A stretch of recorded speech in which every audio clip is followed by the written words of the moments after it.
ECSI fans, you want to revolutionize your sports investing habits? Allow me to tell you about WagerWire. WagerWire is an app that helps you become a superior bettor by allowing you to sync all your sports books and track all your bets in one place. See your current action, your betting history, and stats. You could also sign up for sports books and collect bonus offers. Follow them at WagerWire on X, as it's the best account on the platform. Head to App Store or Play Store now and search WagerWire and download the app.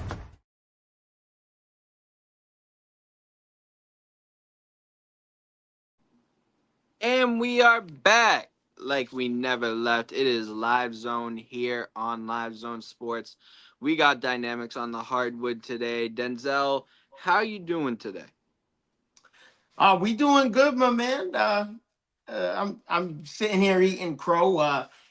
For those who have watched past episodes, I said Auburn's a little overrated, and didn't think they were going to make a deep tournament run, and here they are standing in the Final Four with Johnny Broom and Kelly and all these guys. They've made me eat some crow here, but outside of that, man, outside of the chalkiest NCAA tournament, man, we doing good, man. How you been?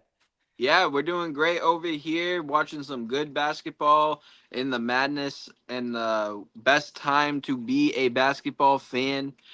We also got a lot of things happening in the NBA that we're also going to talk about today. And then after that, we also got a little part one, part two video here today. So you're going to just give us a few seconds, and then after that, we're going to be right back on after the end of this episode. So yeah, let's get right into it. As you know, we have a dilemma in the NBA, and we're going to start by talking about it here right now. The Defensive Player of the Year is up for grabs, and it's really just opinionated on who is going to win the Defensive Player of the Year now because of all the injuries that have happened this season for the defensive players or the defensive mindset players in the game right now. So, Denzel, I'm going to hand it off to you. Who do you think should be the Defensive Player of the Year? Who are you looking at for contestants for Defensive Player of the Year? But who is also the locks that you're looking at right now? Well, Defensive Player of the Year this year is completely wide open for starters. Since Wembanyama went down with the blood clots, it's been wide open, and obviously, as some people don't know, you need to play a minimum of 65 games in order to be eligible to win this award. But for starters, obviously, I absolutely hate mentioning this guy's name because he's won it 4 times. He's one of 3 players all time to win it 4 times, and that's Rudy Gobert. 4-time Defensive Player of the Year. I do not like mentioning this guy's name because, but he fits the exact mold of a Defensive Player of the Year. Now, granted, his metrics are not as what they have been in the past, in past seasons when he has won Defensive Player of the Year. To give you some examples of that, his defensive rating is 108.2 when he's on the floor, and that's the second highest in his career. But his defensive rebounding percentage has gone down. Last year, his defensive rebounding percentage was like 25, 26%. So 1 in 4 shots goes up. He's getting the rebound. Now it's down to 20%, which is the lowest rebounding percentage he's had in his career. This guy is a 11, 12 rebound per game average kind of guy. Obviously, last year when he won it, Minnesota, the Timberwolves, had the number 1 defense in the league. This year, they're the 6th rated defense. 2 words come to mind when I mention Rudy Gobert, and that is voter fatigue. I think people are getting real sick and tired of voting for this guy, but he's always up there in the top 5, top 3 every year in terms of when it comes to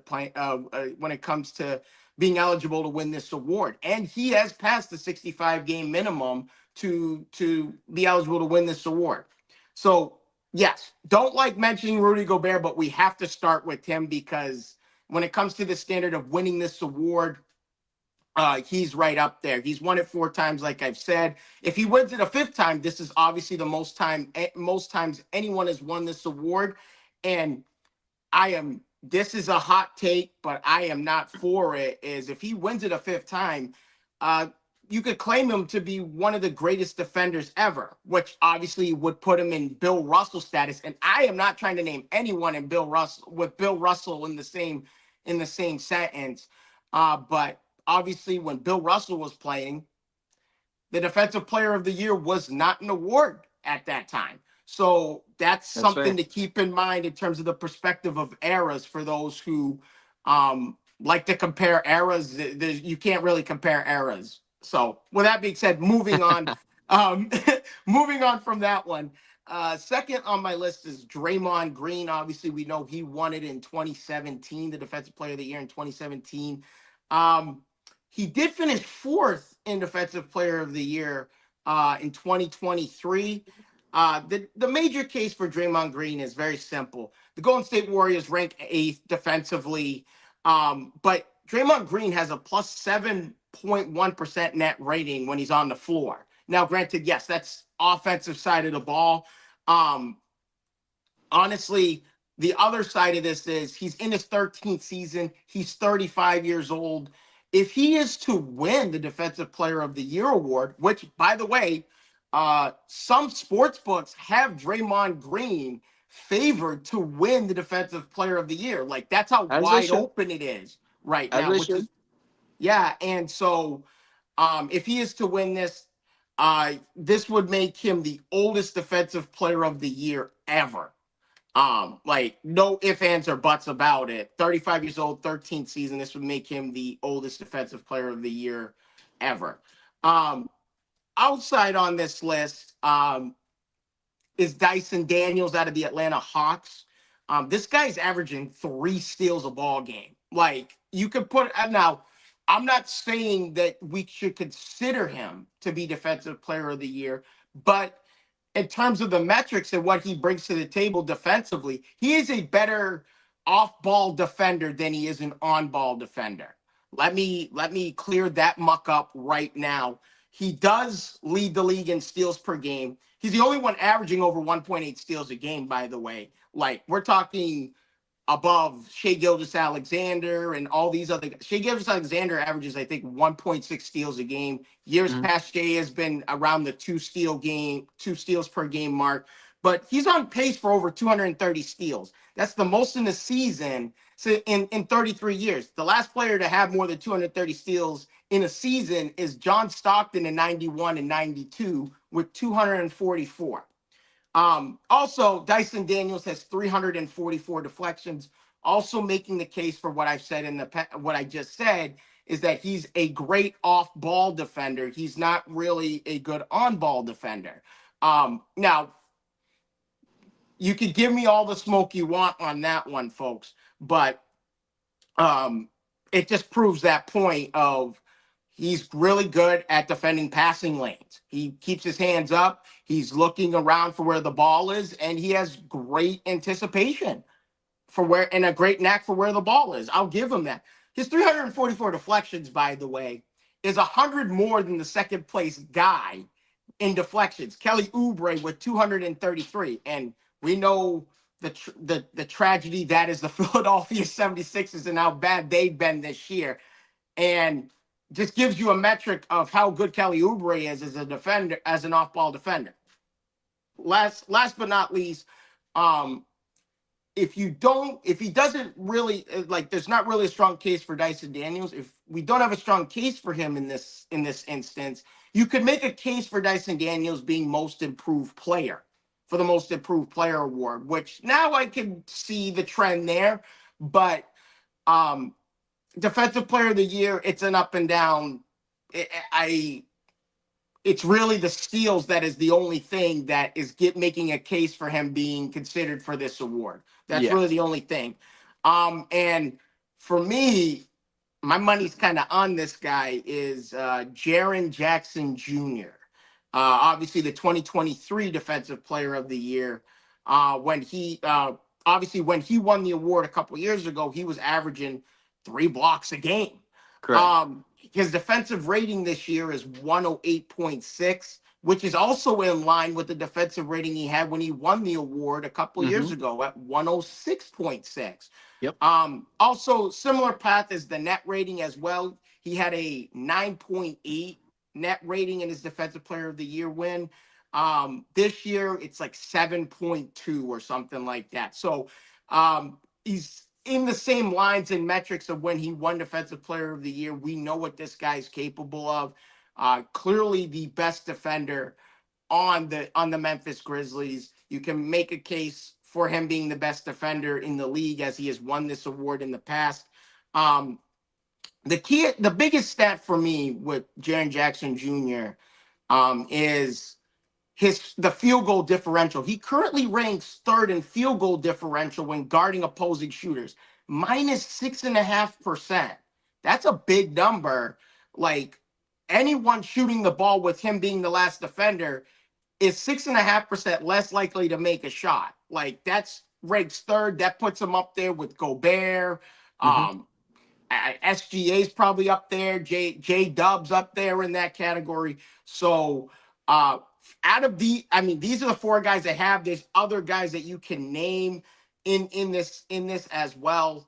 But Evan Mobley's another one that comes to mind. He has been great for the Cleveland Cavaliers. He has really stepped up his game, not just offensively, but we know what he brings to the table defensively and protecting the rim. You could easily make a case for him. There's other guys on this as well, but due to voter fatigue of Rudy Gobert and wanting to see someone else win it, give me Draymond Green. I would love to see Draymond Green win this again. Yes, he would be the oldest Defensive Player of the Year, but just his passion and love for the game and watching what he brings to the table with his IQ on the defensive side of the ball, it's unmatched. It's clearly unmatched. Like, he knows schemes, he knows pick and roll, how to defend certain things. He knows exactly what's happening in every scenario. So so for me, it's Draymond Green. Who do you got? Because I'm curious. Well, I was just gonna ask this. So, I think that we're heading into a direction where the defensive play is not going to be one of the main parts of the game. That's what I'm seeing from a lot of these NBA players nowadays, which is why I think the NBA is tanking in viewership and in the game itself of basketball. Yeah. It's not basketball anymore. It's more like pickup basketball. I will say this. When I look at the Defensive Player of the Year this year, you have to put records involved with it too. You put in Dyson Daniels, you put in Draymond Green, you put in a few other guys, Rudy Gobert. Yep. Why are we not looking at the 2 seed in the Eastern Conference? When was the last time that we have seen a guard win Defensive Player of the Year? Marcus Smart 3 years ago. That's fair. Right. Correct. So out of every 4 years, we've seen one defensive player come from a guard 25% of the time, if you put it into that perspective. Why are we not looking at Derek White? Derek White is one of the key pieces for the Boston Celtics, and we know that his game goes based off of defense, and that's the reason why he became so popular in Boston. That's the reason why the Boston Celtics kept him over a guy like Marcus Smart or over a guy like Malcolm Brogdon and matched him up with another defensive guy like Drew Holiday. And that's the reason why they're unstoppable right now when it comes to playoff time. When it comes to playoff time and you go into the Eastern Conference, the first team that you think of is the Boston Celtics. And the reason why is because they're point guard and shooting guard are both defensive-minded players. So I'm looking at Derek White, and I'm saying that Derek White has a chance, but the guy that I'm looking at, and I'm surprised that you didn't mention him because I'm with you on Jaren Jackson. I'm with you on Draymond Green. Why are we not looking at Jalen Duren, the center for the Detroit Pistons, averaging a double-double right now, 10 boards, and I'm pretty sure, let me go back to his stats real quick, I don't want to get it wrong, 11 points and 10 rebounds with a block, becoming that second piece for Detroit, for them to have their first winning season in how many years, right next to a guy like Cade Cunningham. I'm looking at Jalen Duren as the obvious pick for me for Defensive Player of the Year. Now, like you said, with Dyson Daniels, yes, we could put him in the same conversation as most improved player, but he was doing this last year too. It just didn't show up as much because Cade Cunningham was in injury protocol throughout, some of the season. Right now, the Detroit Pistons are playing their best basketball that they've played in years. And the reason why is because they have an offensive anchor in Cade Cunningham and they have a defensive anchor in Jalen Duren. I'm looking at Jalen as my pick for Defensive Player of the Year. I'm with you on not wanting to see Rudy Gobert win. I don't think he should even be in the conversation. Yeah. But at the end of the day, I'm also looking at a guy like Derek White or like Drew Holiday or a guard that can be named Defensive Player of the Year without it being rigged or without it being a potential what if, because that's what we're going to look at this with the Defensive Player of the Year is what if Wemby played 65 games, right? So if we're going to look at it either way like that, go give it to a guy that deserves it. Go give it to a guard that we see 25% of the time win Defensive Player of the Year. That's just all I'm saying. All I'm saying on that. So I agree with you on your players. I understand why you picked Draymond Green. But if I'm picking a guy, if I'm picking a big man, my guy is Jalen Duren. But if I'm picking a guy that overall is the definition of defensive play and defensive game, I'm looking at Derek White as my Defensive Player of the Year. All right. I mean, I like your case for Derek White. I mean, Derek White does all the intangible things Exactly. that you want out of a guy on the defensive end of the floor.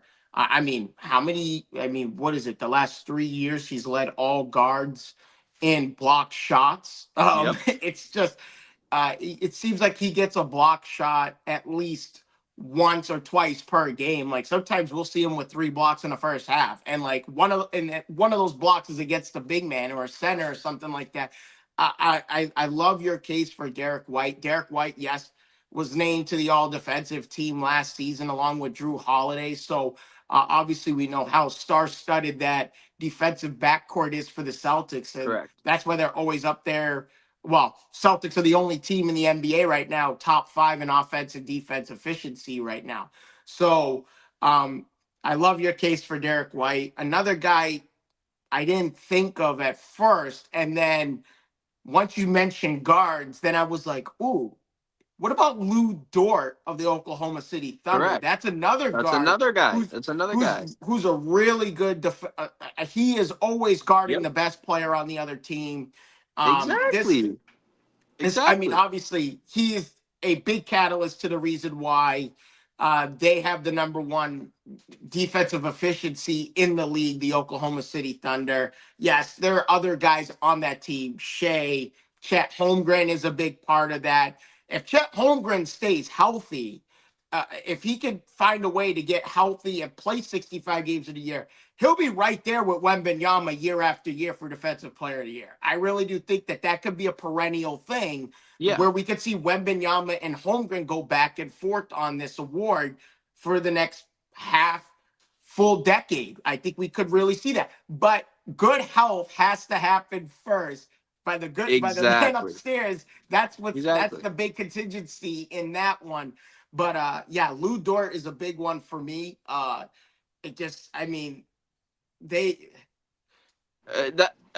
I agree with you 110% on Lou Dort. That's another guy that should get his shine when a guy like Victor Wembanyama goes down. I Mhm. think that, eventually, you got to look at the NBA Defensive Player of the Year, and if these guys are getting blocks, steals, rebounds, and everything in between, I mean, Mhm. come on, give my short kings some praise. You know what I mean? Give them some Oh, praise because they oh, deserve it. They oh, deserve it. You know what I mean? absolutely. I mean, outside of Marcus Smart winning the Defensive Player of the Year, the only other guy to win it was Gary Payton in '96. The only guard to win it My outside of point proven. My right. point So proven. I agree. I agree with you on yeah. I agree with you on it going to the guard. Giving the guards a little bit more love. I think it's been like I said earlier, and like you've poked at it as well. There's a lot of voter fatigue with the centers. Like it's so Yep. easy to give this award to a center.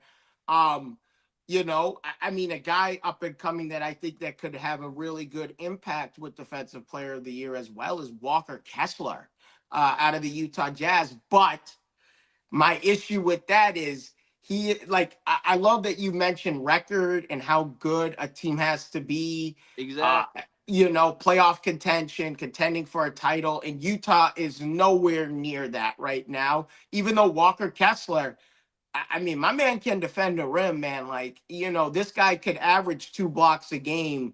I think he could do that for a season, and really put himself up there. Obviously, it's hard with the minutes being played. They've split up the minutes between him, Kyle Filipkowski, and Lowry Markkinen. They've like split up the minutes between those three guys, and then you have John Collins at the power forward spot, and it's just like the minutes you have two positions and you have four guys, it's like it's going to be difficult for them to, I think Kessler could be a guy down the road that could be put in that Defensive Player of the Year category and really be top five in the voting at one point in time Yeah. down the road in his career. But Utah's got a lot of work to do before I think they can I make mean, themselves that. we're going to talk about defensive players real quick. I do want to talk about, a what if scenario that happens in a few years here. Mm-hmm. We talk about how Grant Hill kind of revived his career when he kind of came over to Phoenix and did his thing. Mm-hmm. I'm kind of waiting to see that from a guy like Colin Sexton as well. Oh, I'm waiting to see because he's a defensive point guard. He is a menace. You don't want to guard you don't want him guarding you, and the only thing that hasn't been good for Colin Sexton is he's just on the wrong team right now. He's on Utah. So if you get him on a big market team, like he was perfect for Cleveland. But if you put him on a bigger market team, like if you put him on the Los Angeles Lakers right now, how do they look? that's a great point you make. You know, It's a great point you make. Like, I mean, obviously, right now with Colin Sexton, I agree with you. He's on the wrong team. yeah. Right now, I mean, this guy Put him on, has put him on like Denver. Let him run with Jamal Murray and Jokic and see. Let's see what he can do. You know what I mean? yeah. I would love to see Colin Sexton get another chance because imagine if Colin Sexton was on Cleveland right now instead of Darius Garland. Nothing against Darius Garland, Put man. him on Orlando. Or Put him on Orlando. He's a great there's fit for a Orlando. And Orlando needs a piece like that. Yeah. Needs a guard that can Yeah. shoot the ball. Nothing against Suggs and Franz Wagner, but you need a guy like Colin Sexton that's going to give you that I mean, opportunity. I mean, Paulo can play the four. Franz can play the three. If you put Jalen mhm. Suggs and Colin Sexton right next to each other, stop it. Yeah. Because Stop it. I mean, even though yeah, Suggs stays healthy, DPOY could be a case for Suggs him stays too. healthy. Suggs Suggs stays stays healthy. healthy. Suggs stays healthy. It's not even a question who my defensive player of the year is. I Oh, give it dude, to him yeah. hands down. He is the hardest. He is the hardest defensive player in the NBA right now. He goes the hardest at people, and he makes sure that he's hungry for that ball. He doesn't care about scoring.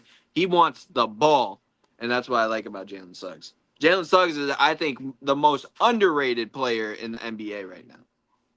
Oh, absolutely. I mean, this guy's averaged. I mean, scoring wise, he's really starting to come along. Scoring wise, he's had an average a career high 16 points per game. this season. Obviously, yes, he's been hurt. He's only played in 35 games this year.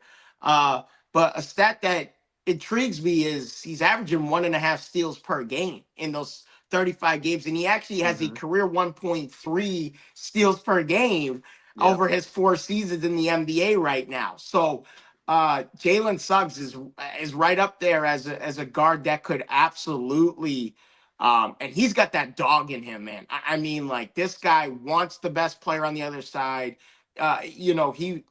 He ain't afraid to talk it either. He ain't afraid to talk the trash and walk it too. So it's like, if the Celtics dynasty unfolds, if we start seeing them go after three-peat or four-peat and everything, I promise you, after the Celtics are done with their three-peat, four-peat dynasty, whatever you want to call it, the Orlando Magic, as long as they have Jalen Suggs and Paulo Banchero at the head of their game, they are next in line. I'm telling you, they are one piece, two pieces away from being the Celtics' biggest problem in the Eastern Conference. I would, like you said, I would love to see a Sexton and Suggs backcourt in Orlando, and that gives you another.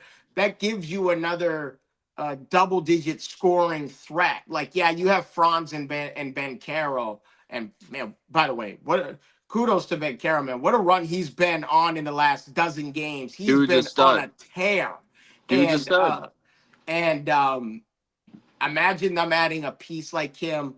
I mean, shoot, Contavious Caldwell-Pope, great defender, but in terms of scoring, they need someone who's they need that next step up in terms of scoring and being able to be a willing defender on the other side of the ball. And you get defending with KCP, you don't get the scoring with KCP right now. It's just, obviously, key member of the Lakers team in the bubble year, key member of that team won the title. And then 2 years later, key member of the Denver Nuggets team that won the title against Miami in 22. And let's not forget, when Contavious Caldwell-Pope was on the Denver Nuggets, he was their main guy to go for a bucket. You know what I mean? Yeah, he was the guy to shoot the three-pointer in the corner wide open because two people were on Jokic or Jamal Murray. You know what I mean? He was Michael Porter Jr. a few years ago. I mean, being real with you. So I can see why they went after a guy like Contavious Caldwell-Pope, but I agree with you 110%. They need another guy. Orlando went after his defense more than they went after his offensive scoring ability, just to shape that mold of Coach Mosley and having a hard-nosed, coached defensive team. But dude, you got to put the ball in the hole too at times, man. Like if Wagner and Banchero, and yes, obviously there's other guys outside. Mo Wagner's been out. Franz's brother's been out this year as well. He's a spark off the bench. He can be a good defender. And obviously he can fill it up too when you give him the chance and put the ball in his hands. But Orlando, oh man, if they get it together, man, health wise, and get the right pieces around Banchero and Franz, they're like you said, they're next in line. I absolutely agree with you on that, and you see glimpses of that for sure. 110%. I agree with you. All right, that has been all for the Defensive Player of the Year award. We're gonna take a little break and go into Atlanta Seafood and Steaks ad for you guys. Make sure you're, as always, keep on coming back. We're gonna be right back. Give us like 30 seconds, and then we'll see you for the next conversation in the NBA. Welcome to good food. At Atlanta Steaks and Seafood, you'll find the highest quality meats from a variety of delicious cuts: tomahawks, salmon fillets, ribeyes, and plenty more to choose from. With an easy-to-use, mobile-friendly website, selecting your pick of meat is made quick and easy. And don't forget, worrying about your dinner is a thing of the past. Check out some of the amazing subscription packages that Atlanta Steaks and Seafood has to offer. From fresh steak and seafood straight to your door. Order online at atlantasteaksandseafood.com. And just like that, we are right back, as I told you before. So We got a little bit of trouble up in Boston, and if you know us, we are big Boston guys. Obviously, Jason Tatum has gotten injured. If you've been watching basketball, you understand how important Jason Tatum is to the Boston Celtics. Denzel, how are we feeling about the injury? Do you think the Celtics are in trouble? Do you think this is anything to worry about playoff time? And is this going to make the Boston Celtics worse, or are they still the favorites in the East? They're still the favorites in the East. There's no doubts in my mind about that until Cleveland or someone else in the East could stop their 3-point barrage. Then we could slowly press the panic button. But until then, the Celtics have a great next man mentality. I've said this before on the show. Joe Mazzulla's got all these guys buying into this system. Next man up. The Celtics are 6-1 this year without Jason Tatum. They're 6-1. Now, granted, this is almost kind of like a similar situation when Porzingis was out, and they were like 25-6 without Porzingis. So it's a very similar situation. They average about 119 points a game without Jason Tatum on the floor. I mean, the numbers are right there. It's like within a couple of points of what they average with Jason Tatum. They average 18 made 3-pointers when Jason Tatum's not playing in these 7 games. Just to give you some ideas, in terms of the 7 games they played this year without Jason Tatum, 2 of those games were against your Detroit Pistons. Unfortunately, 2 of them were against Detroit. They put up $130 and $123 on them. One was a 10-point win. One was a 24-point win. Their only loss to the Orlando Magic, where they lost 108-104. Obviously, earlier in the year that had happened, but that was like right before Christmas that had happened. But when we look at the 4 games in March, they handle business. As much as I'd like to say, they should be blowing teams out with the guys they have, whether Tatum or Brown is in or out of the lineup, or Porzingis is in and out of the lineup. Listen, the dub's a dub. They've made a nice run here, a very similar run to what they did last year in between the months of January, February, and March, where they went on a 20-2 run. They're on a similar run right now. They're like 19-4, 19-5 in the last like 24 games. They've been on an incredible run. And some statistics. Everyone asks who is the biggest recipient when it comes to when Tatum's out. Who's the biggest recipient on the floor? So here's a few stats for all you out there in the world. Biggest recipient in minutes per game when Tatum's not playing is Sam Hauser. Sam Hauser gets 8 more minutes a game when Tatum is not on the floor. In terms of points per game, your boy, Derek White, is the biggest recipient when Tatum's on the floor, averaging around like 5.8 points per game more when Tatum's not playing. Second on the list, Sam Hauser, 5.6 points more per game, and he averages 13.2 points a game. Hauser averages 13.2 points a game when Tatum's not playing. Peyton Pritchard's also on this list as well. His scoring goes up over 5 points a game. Then you have, when it comes down to rebounding, it's Drew Holiday averaging about 3 more rebounds a game. Jaylen Brown averaging about 2.5 rebounds more per game.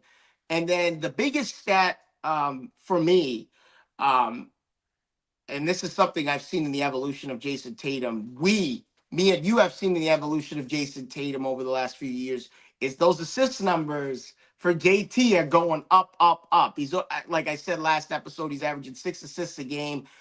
The playmaking, Tatum is a do-it-all guy. He's your do-it-all star player, scoring, rebounding, assists. And when Tatum's not playing, who's going to be that guy to step up and be the playmaker? believe it or not, it's Jaylen Brown. Of Yes. all the players that you would think that's going to be the playmaker, I would have thought Derek White or Drew Holiday would have been number 1 and number 2 on this list. Jaylen Brown averages 2.4 more assists per game. So Jaylen Brown averages almost 7 assists a game when Tatum is not playing. That is an incredible number for Jaylen Brown. And Jaylen Brown only averages 3.5, 4 assists a game for his career. And when Tatum's not playing, he really steps up his playmaking ability and gets others involved. The downside with Jaylen Brown's assists going up is, yes, the ball is in his hands a lot more. Jaylen Brown averages 2.5 turnovers a game, but when Tatum's not playing, he averages close to 4 turnovers a game when Tatum's not in the game. Now, yes, y'all in the comment section, bring on the smoke, please, because I know the answer to this. It's like, of course, if the ball is in your hand more, you're more susceptible to turning the ball over and having higher turnover numbers. I absolutely agree with you on that. But the biggest thing for me is, yes, that's something Jaylen Brown's got to get better at, is knowing when to pick and choose his spots. But Jaylen Brown always attacks the rim. That's why his turnovers is always high. He's attacking the rim. Listen, this man tries to put people on a poster on a daily. Giannis, Joel Embiid, you know who you are. Like you try to put everyone on a poster. So when you drive to the rim, the defense collapses, and especially with the guy with the ball, and you're gonna have a lot of hands reaching. So yes, him, Tatum, they're going to be more susceptible because the ball's in their hands a lot more.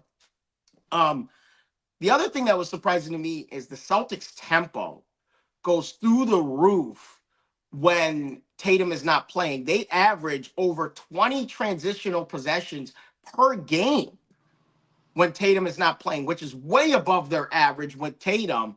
Obviously, we know why that is the case. If the Celtics have the game at hand, and we're under 8 minutes left, Tatum's got the ball, they're trying to wind the clock down.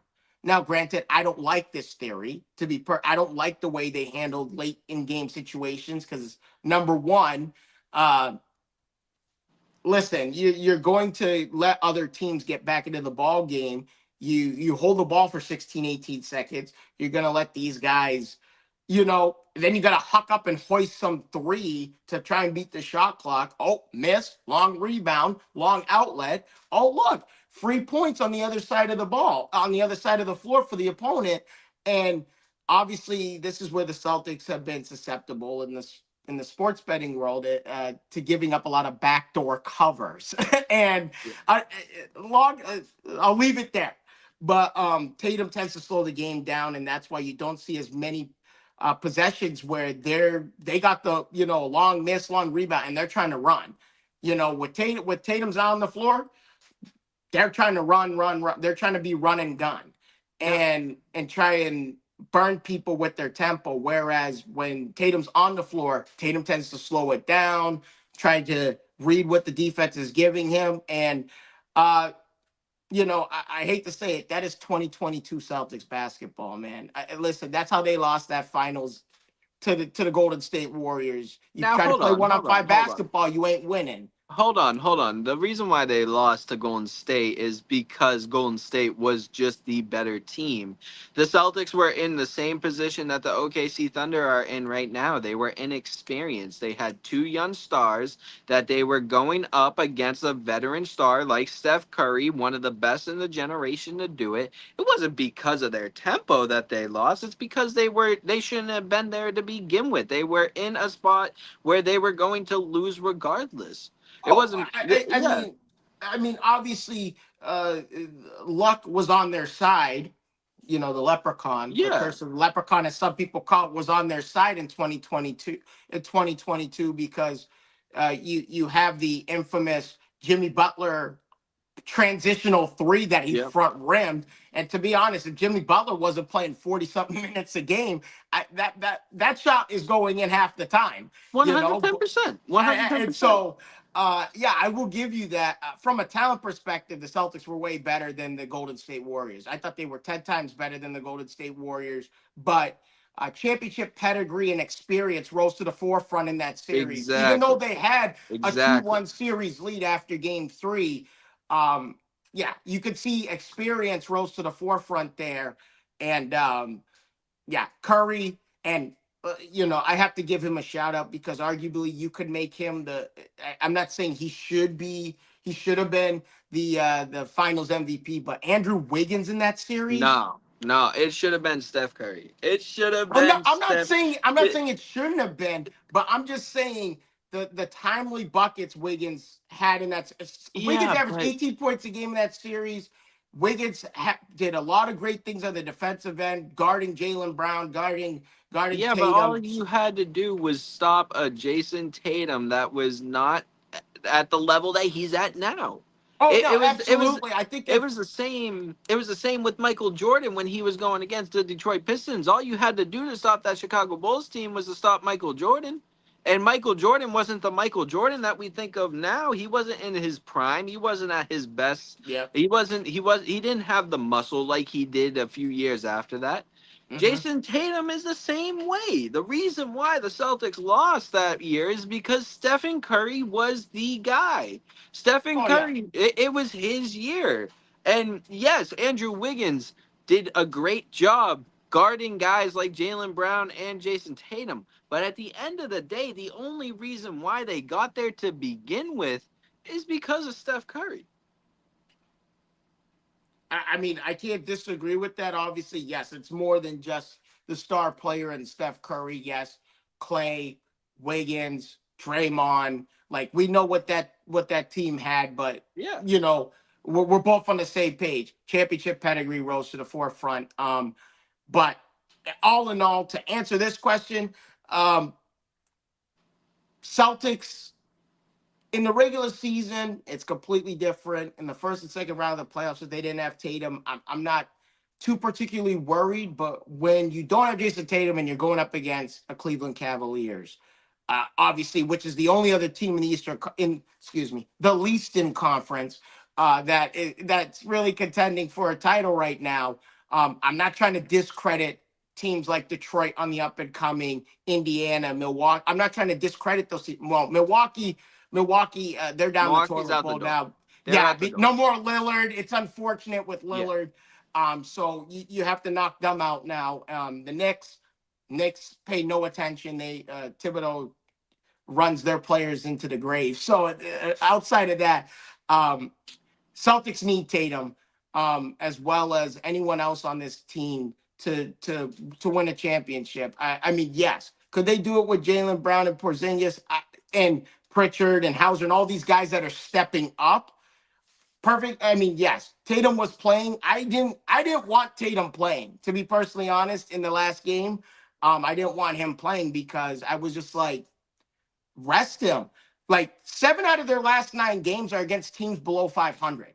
Like rest him, get him ready for the playoffs, have him 100% healthy. Because I'm gonna be honest, the way Tatum went down on Sabonis' foot there, I thought he was gonna be out more than one game. I thought he was gonna be out 3, 4, 5, at least 2 weeks. I was thinking that.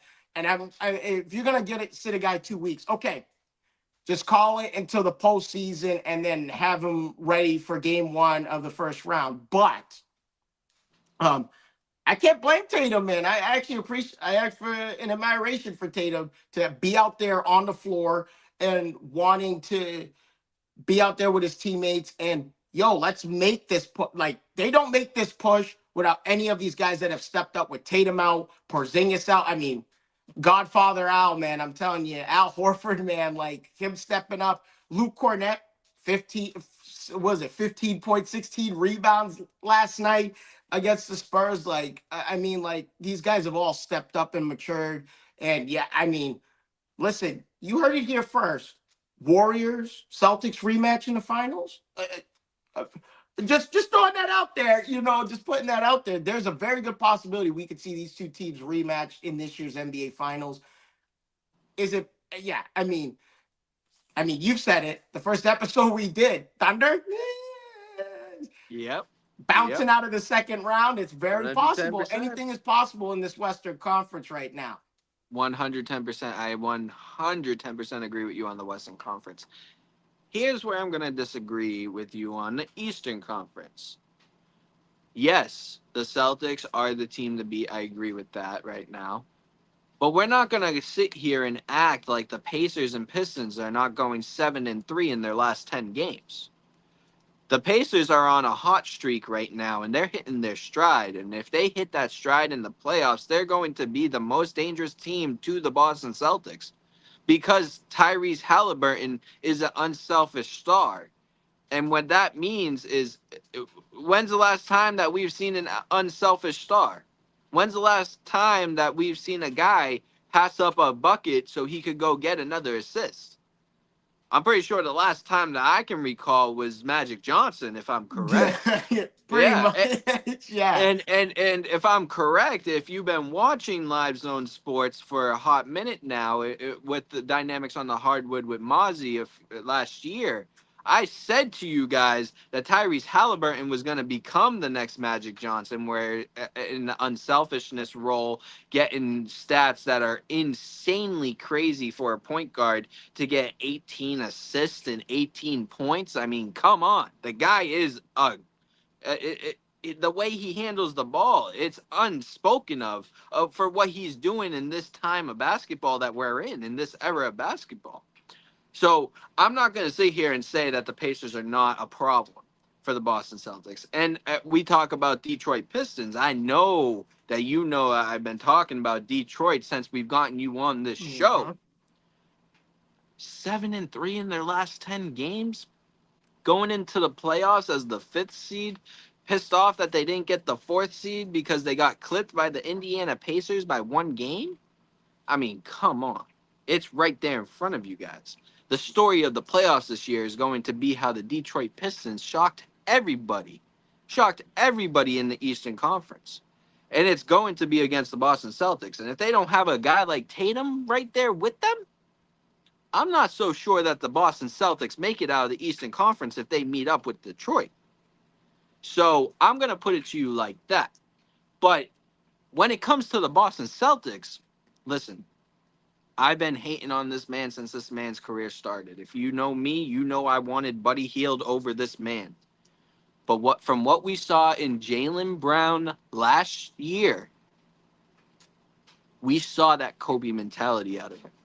And I'm not one to sit here and say Jaylen Brown is going to be the next greatest thing that's ever happened to basketball. Mm-hmm. But if we can see that from him again in this playoffs, be the first option for the Boston Celtics, are we really going to keep on talking about how they're a 1-2 duo? Or are we going to talk about how there's 2 1s on the Boston Celtics? That's how I'm going to put it.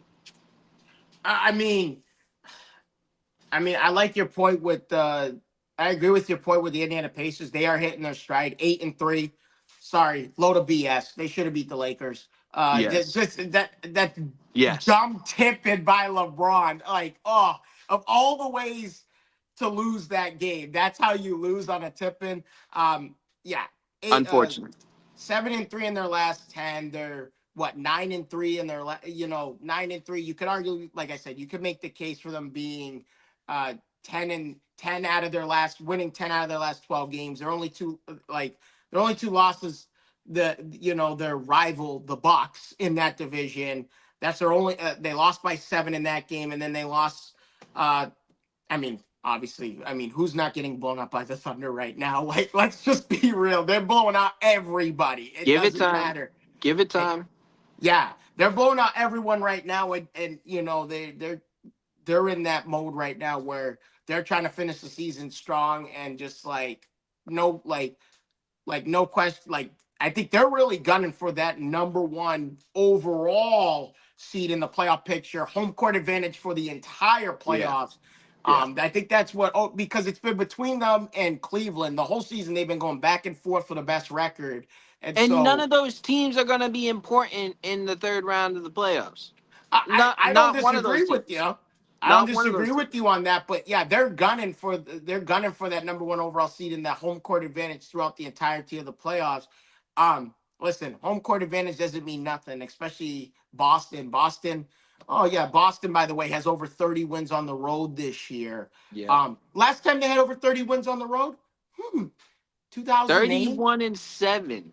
Yeah, 31 and 7, let me mind you that. Only yeah, 7 losses on the road this year. That's yeah. why it's not going to Celtics. matter to a team to go against a team like Cleveland, or if they make it, say they make it. I don't think they're going to make it past the second round, but say they make it to the finals and they go against the Thunder. It's just Oh not going to yeah, I matter. mean It's not going to matter if Celtics. they have Tatum on the floor. Yeah, Celtics. Celtics have this. I don't.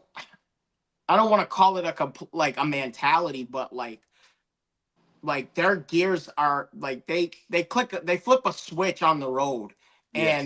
and like you said, 31 and 7 on the road. Like I just said, the last time they had 30 or more wins on the road in the regular season, they won the title, 2008. So, and obviously we know how that road went.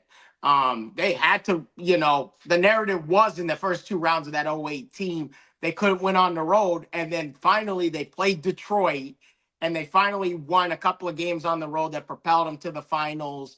We all know about their miraculous 21-point first quarter deficit against the Lakers in Game 4 of the finals there. So we know what the Celtics had to overcome to win that title in '08.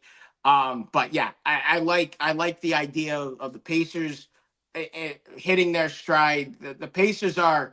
We saw that last year in the Eastern Conference Finals in Game 1. Yes. Jaylen Brown doesn't hit that shot. Like It's that a very series, different series. I agree. Very different. Absolutely, that series goes a whole nother different way if Jaylen Brown doesn't hit that corner three.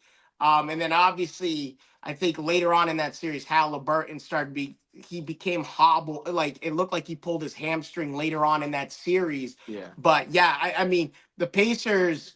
The Pacers have a team that can outscore anybody in the league. Like, listen, we saw. I understand it's the lowly Wizards, but listen, 162. 162. Yep. Oh my gosh, dude, Yep. 162 points, man. Like these guys can gun it on anybody. Doesn't matter how good of a defense you are. And that stems to unselfish basketball. And who do Mm-hmm. we go to when it comes to unselfish basketball? Who's the first person that gets brought up on that team? Tyrese Halliburton. Halliburton. He Yep. is the most unselfish star, and he is probably one of the most underrated guys when it comes to a true point guard mentality. Oh, absolutely. I mean, Tyrese Halliburton this year has not played. He's starting to find his stride. This last 10, 15 game stretch, he's really starting to find his stride. And what we were accustomed to seeing last year, where he was just, I mean, 10 plus assists was nothing to him. Like we're seeing nights where he was having Yep. 15, Every 20 night. assists. Every Like night. every night. And so he's starting to get back to that form. He's not putting up the same numbers he did last year. He was clearly a 20 and 10 guy last year. This year, it's like 18 points, 9 assists. But the big stat for me is he's only averaging a turnover and a half a game. Like he has a 4-to-1 Exactly. turnover ratio. It's ridiculous. Chris Paul, Magic Johnson numbers right in front of our eyes, ladies and gentlemen. Right in front of Yeah. our Oh, absolutely. Yeah. He is. He just needs to become the star. He needs to become unbeatable. If he becomes unbeatable and this Eastern Conference goes down the drain because a guy like Donovan Mitchell or a guy like Jason Tatum goes down, it really comes down to Tyrese Halliburton versus Jaylen Brown. It's those two guys, you know. So especially this year, and no disrespect to any of the other guys, I will put Cade Right. Cunningham as well into that situation. But I mean, with the teams that Tyrese Halliburton and Jaylen Brown have right behind them, even without Tatum, those two teams are just ridiculous overall. They run like 7-8 deep. I mean, Yeah. I love Detroit. I think Detroit's going to be a great team with Cade Cunningham and Jalen Duren as their two guys, but they're not that deep. Yeah. No, I think right now, no one is as deep as the Celtics. And I mean, you're seeing that on a nightly basis, the evolution of a Luke Cornett. I mean, Peyton Pritchard and Derek White only combining for 19 threes. Yeah, just, cakewalk stuff for the Yeah. Celtics. Like, Yeah. you see what these guys are capable of on a nightly basis. Like I said, the next man up when Tatum's off the floor. And the numbers speak for itself. Those numbers that I read off there with, who's scoring, rebounds, assists per game go up when Tatum's not on the floor. And that shows you that these guys, okay, who's up? Like, who's ready to go? Like, and these, let's be real, all these guys are ready to go on a nightly basis. The Celtics have finally hit that stride where it's like, okay, they're starting to look like that juggernaut from last year. This year, a lot of people, and you can disagree with me what you want. I think the Celtics this year, they've been on cruise control a little bit. They're still hanging over from They've been last on year's cruise. title. We have not seen the best version of the Boston Celtics. Yeah, absolutely. We And have so not. yeah. Because either they didn't have Kristaps, they didn't have Tatum, they didn't have Drew, they like they always were missing a piece. I don't know how many games the full starting five has really played together to begin with. But Yeah. but what I can say is if they did all play together, it would be probably the best team in NBA history. I mean, they're starting five. I mean, they have the most versatile starting five probably in Yeah. NBA history because what can't these guys do offensively and defensively? All of these guys can go get their own. I mean, there's a reason why I call him Ice Cold Drew. Drew Holiday makes timely buckets. White makes timely buckets. The defensive, like, the list goes on and on with the Celtics and how well they are. Offensively and defensively. Yeah, they're hitting their stride. People, I think a lot of people are thinking that has OKC and Cleveland peaked all season long, and then we get to the playoffs, and we know Donovan Mitchell's MO in the past, being on a better Utah Jazz team with Gobert and those guys. Better than I mean.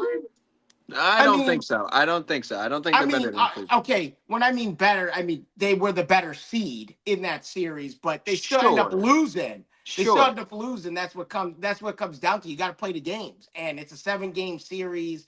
And Donovan Mitchell has not answered the bell yet.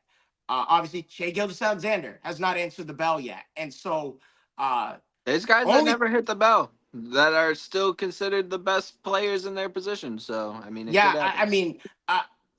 I'm not sitting here trying to root against someone like a Donovan Mitchell or a Shai Gilgeous-Alexander. These guys are awesome to watch, night in and night out. These guys bring it every night, and I just, when the rubber meets the road, when your paycheck really matters, are you answering the bell? And right now, the answer is no. Only time will tell if they'll ever ring the bell. But right now, I don't see it happening. If this Celtics team, we said it last week, this Celtics team is on the books 28, 29, and 30. Most of these guys' contracts don't end for another 3-4 years. And so, it's like Celtics, they're the standard right now. And until someone can knock them off the cliff, then we can have a different conversation. But right now, no. Yeah, and they might be their own downfall depending on how the new management goes. We shall see what happens with that. That's a conversation for another time. We're going to head into another conversation here, talking about a little bit of the media. I mean, this could be good for media. This could be really bad for media, depending on how you look at it. We're going to start off by talking about LeBron and Stephen A. Obviously, if you've been watching some ESPN, you know that they've been throwing some jabs at one another and everything like that in between. Denzel, how you feeling about it? Do you think that Stephen A. has, is on to something here? Do you think that LeBron should have, said anything? How you feeling about this whole situation? First off, before I make my opinion known here, let me just start off by saying LeBron is an excellent father. LeBron is a great husband, great role model, Hall of Fame human, like his philanthropy and what he's done, building a school in Akron, all those things. Like he's an excellent person in terms of those things. But there's a case for both sides of this argument here. And obviously this story is taking up a lot of airwaves. In my personal opinion, I think it's taken up too much airwaves, but Correct. it's taken up way too much airwaves over something. Now, I do agree with LeBron protecting himself in every way, shape, and form, with Stephen A saying, as a father, I am pleading with, like, dude, like, I'm sorry, Stephen A, like, you're in the wrong for saying it. I didn't like the way he attacked LeBron's character in terms of how he is as a father. He attacked his integrity in a way that I think has rubbed a lot of people the wrong way. Inside the media, outside the media, you name it. Anyone and everyone who knows about Stephen A. Stephen A. obviously is probably the biggest sports media person right now in the world. Like, he says something and the airwaves take off with things he says and his opinion on a lot of things. Obviously, he's there to critique people and what they do on the court. So with that being said, I'm on LeBron. I see LeBron's side of it and why Stephen A went after and attacking him as a father and what he's done. No, I think Stephen A crossed the line there a little bit. Now, the other side of this is very deep. And LeBron, to me, in every way, shape, and form, has failed to take any accountability in this situation. This guy has, I don't want to say bullied, but forced the draft pick of Bronny James. And for those who don't know, all these players that get drafted, it's based off of the merit that they bring to the court, what they do on the court, their intangibles, the draft combine, all of this stuff. I think LeBron has had a lot of selfish intentions with this whole thing, being the first father-son duo in the NBA history. Listen, I'm all for it, man. Like, I don't know, like, we'll see down the road if we're going to ever see this again. But right now, I think LeBron had a lot of selfish intentions in trying to do something that no one else has done. I have no problems with it. But the pressure and the heat that he has put on Bronny for getting him drafted because you want to play with him. First of all, Bronny shouldn't have been drafted, period. I personally think Bronny should have been stayed in the league, stayed in college for one more year. Okay. All right. Obviously, yeah, we know fair. what happened last year. You thought I was going somewhere with that. Yeah. I'm not. And I think Bronny should have been at USC one more year. I really do think that. He only averaged 4 points per game, 3 rebounds, 2 assists a game, in 20 minutes on the floor for USC. By the way, his 4.8 points per game was 8th highest scoring on USC that year. Now, yes, we know about the cardiac arrest, and that hindered him playing some games early in the season. He played 25 games. He played 25 games, which is 2/3 of the regular season, which is 2/3 of the season for USC. He played 2/3 of the games. But you're missing a third of the season.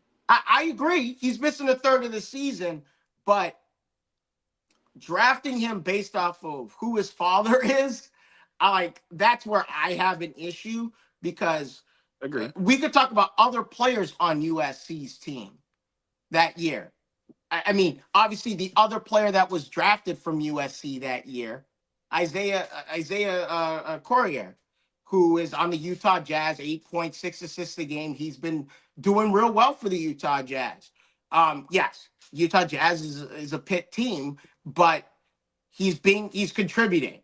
And Isaiah averaged 16 points a game, 4 assists a game at USC that year with Bronny. So I don't see a lot of hype going into Isaiah. I don't see a lot of hype going into other star players on that team, like Boogie Ellis. Hold on, like hold on, hold on. But like seriously though, my But issue, Bronny. I'm not saying Bronny can't grow into being the player he is. Like right now, we're seeing him develop. He's now he's averaging 21.9 points a game through his 11 games in the G League. That marks him for 15th best in scoring average this season in the G League. But, not to mention a 52-point game or yeah, 56-point game. I mean, like Bronny is really putting in the work. I'm not rooting against Bronny James, but the way he's been introduced into the league and getting drafted because your dad has selfish intentions, like I'm sorry, like I have a big problem with that because there are other players in college that like we're seeing Bronny as a pro now, but early in the season, like we wonder why Stephen A made a comment like that. I don't condone the comments.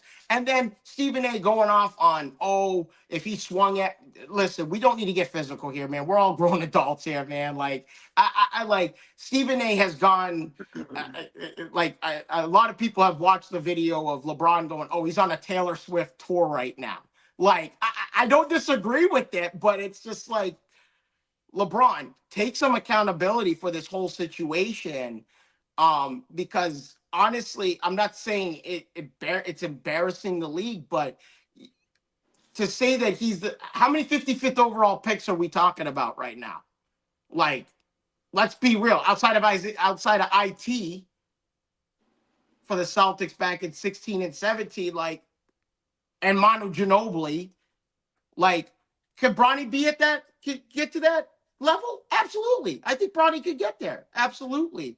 But I don't like the way this has, I mean, yes, this situation has turned more than south than it should have. Like I said, it's taken up too much airwaves, but I think it's rubbed a lot of people the wrong way.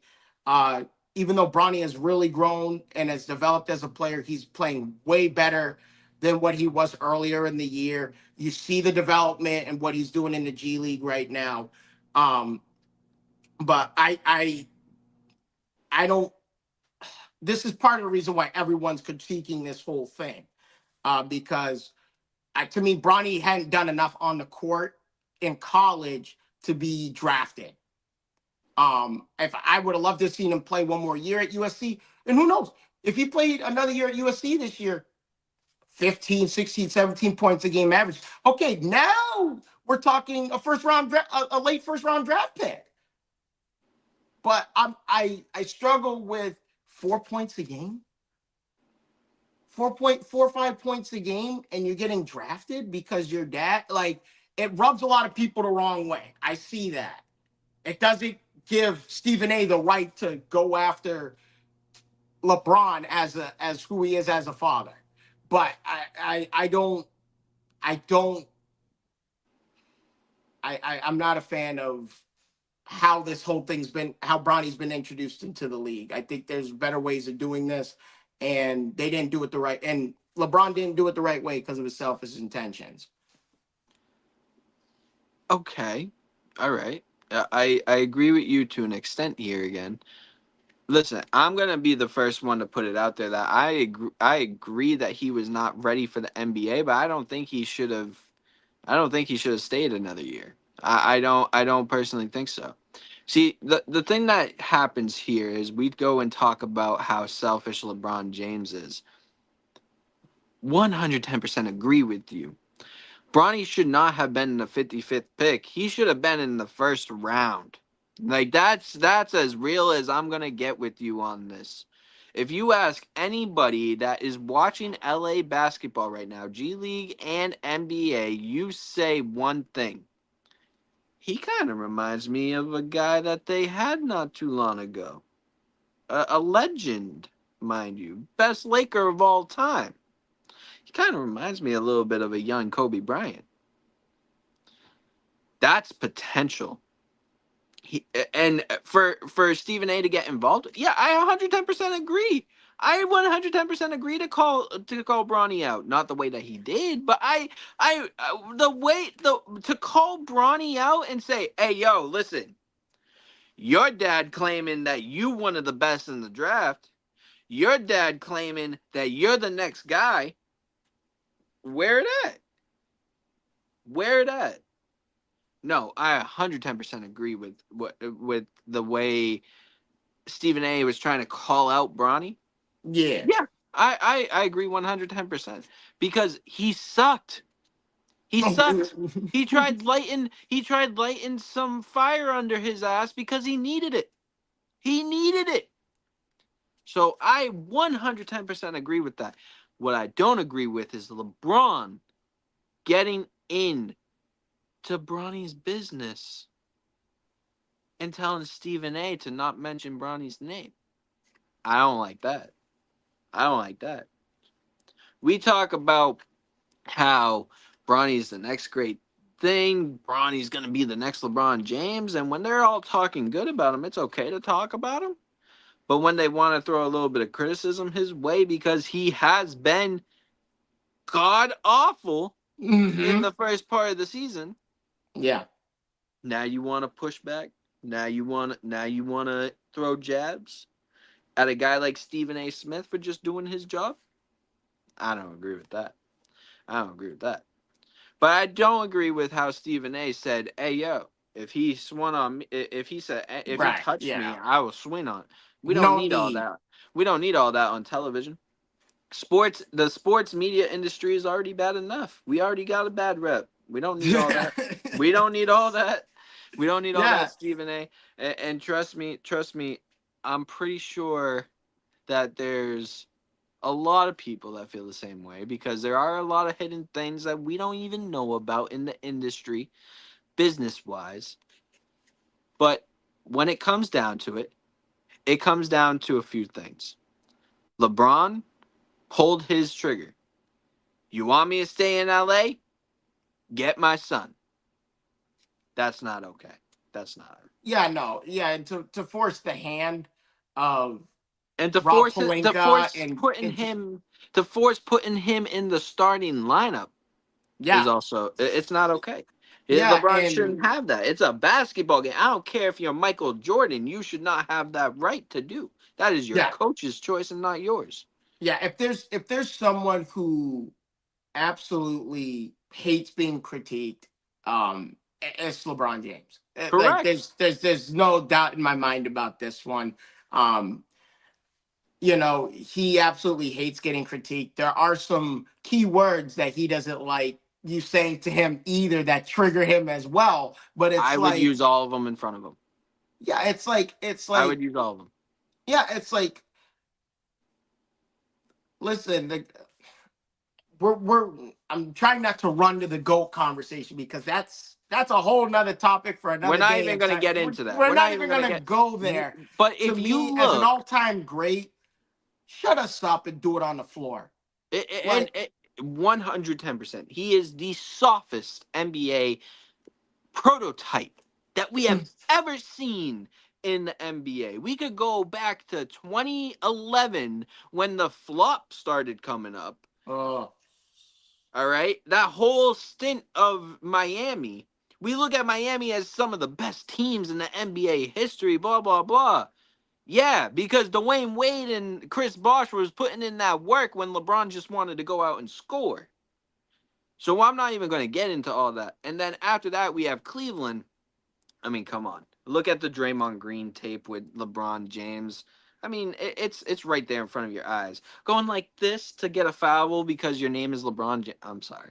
I can't do it. I can't do it. This is why LeBron can never be the greatest basketball player of all time, is because when he gets criticized, he cries like a baby instead of proving them wrong.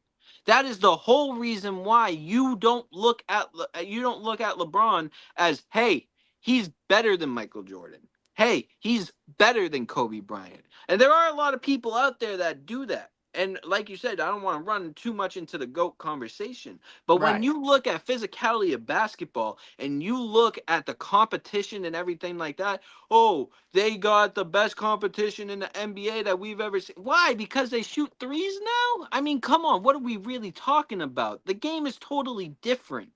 So if you ask me, what I'm seeing from LeBron is, hey, don't talk about my son because it's hurting my feelings, even though it has nothing to do with LeBron. And it has everything to do with how Bronny James is playing basketball. Yeah. Oh, absolutely. And yeah, I can't That's stress what it comes down enough. to. That's it. That's what it comes down to. LeBron should not even be in Bronny's business. Oh, Bronny's a grown absolutely. adult. And A like, grown adult. Bronny never shied away from it at the beginning. He And was what like, "You has guys Bronny know why done? I'm here. You guys know why I'm here. It's because my dad. That's why I'm here." Yeah, Like, but what has Bronny done since the criticism? He said absolutely nothing. You know what he did? He did what LeBron should have done 10 years ago. He put his head down and he went to go play yeah, he's putting basketball in instead that of work. crying He's about it. putting in that He work, and This is what I'm saying. This is why I can't look at LeBron. This is why his son has comparisons to one of the greatest basketball players of all time. Yeah, LeBron has that scoring title, but if you put Michael Jordan or Kobe Bryant in LeBron's shoes with how weak their conferences were in the Eastern Conference in the early 2000s, you look at that and you tell me that Kobe Bryant and Michael Jordan are not going to have the scoring title all the time. You're gonna tell me that those guys. You're gonna tell me that a guy like Kareem doesn't have the scoring title after that? Come on, what are we really talking about here? yeah, oh yeah, no, I mean, I think Jordan has the scoring title, even based off of the 3 years of college and the 2 hiatuses he had. That's 7.5 years of basketball, and at 30.1 points per game, like I've done the math multiple times. Jordan would be somewhere north of 45,000 career points. And that's just regular season. If he never retired, never, the 93 retirement, the hiatus there with baseball, he doesn't retire after the last dance, and he comes straight out of high school like LeBron. Jordan played 3 years in college for those who don't remember this. Like, Jordan played 3 years in college. And so 7.5 years. I mean, there's no doubt in my mind about that. But yeah, LeBron absolutely hates the criticism. He is probably, I mean, arguably, like you said, the weakest, the weakest when it comes to criticism. The When you look at weakest all-time star. greats and what their response is to criticism, look at Jordan and his response to the whole gambling thing when he went to Atlantic City after Game 2 against the Knicks in the '93 Eastern Conference Finals. There, what does he do? He gets up. Oh, we're down 2-0 in the series, trying to get away. Blah blah blah, and puts the team on his back, shows up in Game 3, 55. Like, you know what I'm saying? Like, come on, Let's man. not Like, let's if not forget that homie cramped up. Homie cramped up on the Miami Heat when they needed oh, him best. We're not gonna act like listen, that didn't the happen. the one image that I see in my mind all the time with LeBron James in Miami. Obviously, yes, there were phenomenal moments with him and D Wade. The one where D Wade throws up the lob and has his hands out like phenomenal moments in Miami. But the one moment I remember the most is they're playing against the New York Knicks in Miami. It was like 2013, 2014, and Tyson Chandler had that screen at half court, and LeBron went, oh, Yeah, fell down, yeah. what This are is we what I'm talking doing? about. Yeah, And we're gonna talk about Bronny James and on how he was such more of a physical player than his dad was in his prime. I guarantee you, when we see Bronny James get to his highest point, we're gonna be like, damn, he kind of reminded us more of Kobe Bryant and MJ than his own dad did.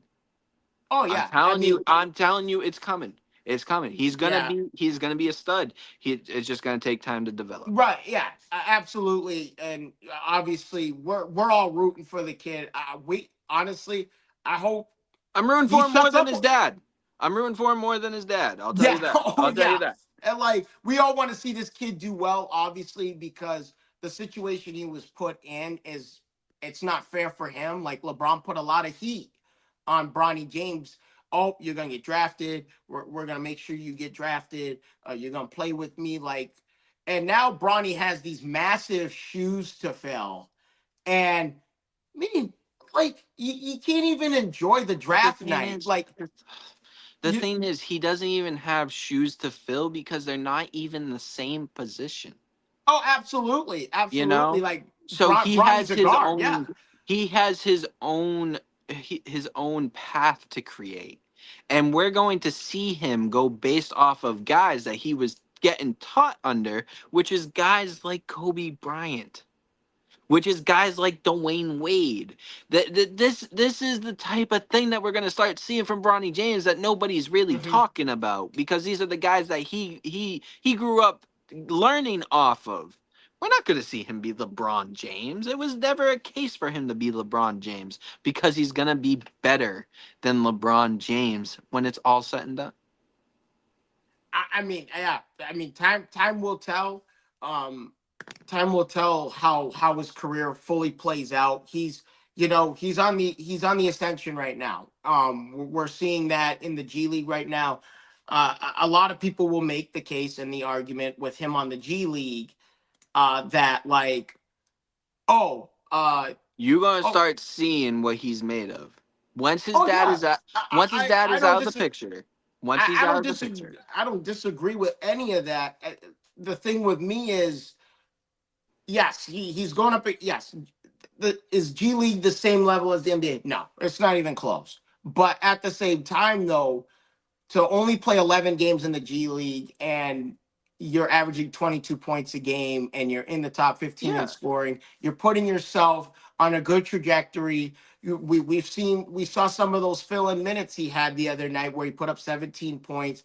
Giannis almost was put on a highlight reel for a minute there. But, like, it's like, we're gonna see. I like the mentality. I already like Bronny's mentality over his dad. I already like it because he's seeing the naysayers. He's hearing all this noise. The way he was introduced, people don't like how the whole drafting. LeBron forced his hand, but okay, bullied his way, whatever you want to call it. And Bronny's just like, I'm here, but I'm here to put in work, man. I'm here to show you guys on the ball court what I'm really capable of, and hopefully, he's gotten more minutes as the season progressed. Obviously, we've seen his play in the G League where he's been, he's had 52-point outings. He's had high 30-point scoring outings in the G League. We're starting to see some of that development in him, and he's starting to, prove those naysayers wrong. Like, like, I am just as much of a pro as anyone else is. And, if I was Bronny James, what I would do is I would go into LA's front office. And if I was him, for his sake of his career, I request a trade. And then when his dad looks at him and asks him why, you have two options there. You either say, you're a drama queen, or two, you're a bitch, straight up. And those are the only two answers for him. And that's the key word that LeBron absolutely only two hates. answers. Only two answers. LeBron, I always remember the scene with Udoka walking up to LeBron and calling to him flat to his face. Yeah. And LeBron got Udoka ejected. It was like, bro, you are the biggest pansy in NBA history, dude. Man. But if I was Bronny James, for the sake of his career, I would get out of that big market, LA, because that tends to either make or break people's careers. And I would request a trade away from LeBron, and I would just go try to become your own star on your own team. Yeah. It's that simple. He would be another one that fits perfect in Orlando. I will say that. I love what you said, mentioning a big market team, LA, New York. Like, get away. Just get away. Just get away from the lights and the cameras. Go and the play with constant Giannis. media attention. And I mean, he's already working on his craft now with the lights on him all the time. Yeah. Imagine if he was in a small market franchise doing that. Like, you know what I'm saying? Like, yeah, people, oh, yeah, you're LeBron's. Obviously, the cameras are going to be on him. You're LeBron's son. But, like, dude, like, he could really hone in and focus on the antics. Like, this to me, this whole thing with Bron and Stephen A., this It's is all a drama. distraction Yeah, from it's all what really is drama. going on. It's all drama. It's just to get you Yeah, through till the playoffs. oh, They don't got and it's anything all else to talk about. oh yeah, we're all talking about viewership and all this Yeah. stuff, and it's just like yo, can we watch the kid play, man? Yep. Like enough with oh, he blatantly lied. Shut up, man. I don't want to hear none of that BS no more, man. Let's watch this kid play, man, and let's see him prove us wrong. But as Shannon Sharp always says, Lakers in 5. Lakers in 5. All right, Always. that's been all here for Dynamics on the Hardwood. We have eventually gonna come out a new little episode for you guys. I don't think it's gonna be tonight though because of how long we ran here. So we will get that out to you soon. Don't worry about all that. So make sure, as always, you stay tuned. You're watching Dynamics on the Hardwood on East Coast Sports Investors. Denzel, you want to tell them where to find you? Yeah, y'all can find me on X, Deportes Diesel. I'm sending out free daily picks every day. Jeez, the MLB season's already started, man. I mean, there's so much to talk about with Major League Baseball, but another day, another time. But yeah, Deportes Diesel on X. And as always, you can find me on the East Coast Sports Investors profiles, as well on X, Real Live Zone. And yeah, make sure, as always, stay tuned.